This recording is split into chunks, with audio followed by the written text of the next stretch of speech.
President Cyril Ramaphosa has defended himself against misguided criticism for establishing a ministry solely dedicated to electricity in his office. People who are criticizing the creation of an electricity minister in the presidency, according to Ramaphosa, don't know what they are talking about. In fact, he believes they should applaud him for creating the position in his office because it demonstrates his desire to pay closer attention to the country's current energy crisis. During his State of the Nation address on Thursday, Ramaphosa announced that he will soon appoint an electricity minister who will work out on the Union Building's office. This has sparked widespread criticism with accusations that he is establishing a super presidency by relocating key state apparatus to his office. When he moved state security to the presidency in 2021, he faced the same criticism. That minister will be in my office because in the end, it is the responsibility that the people of South Africa have imposed on me and I must be capable of dealing with it, Ramaphosa said.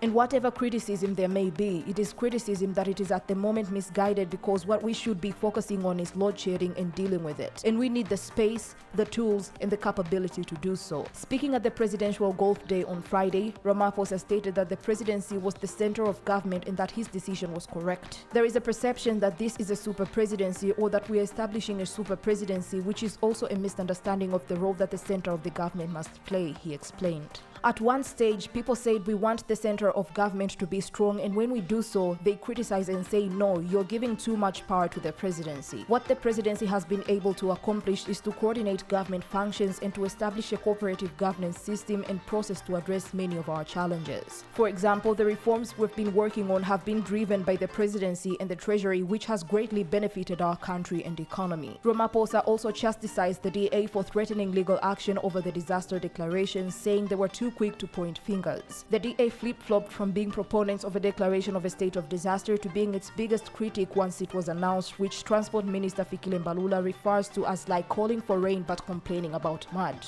The DA issued a statement condemning the declaration and threatening legal action before Ramaphosa could leave the podium. Their criticism is misguided and I believe it stems from a misunderstanding of what we're attempting to accomplish. We intend to address the electricity crisis by declaring a state of disaster, Ramaphosa said. And it's quite interesting that they called for a state of disaster, and now that we have declared it, they are opposed to it for a very strange reason, that there is going to be looting. There will be no looting, he stated.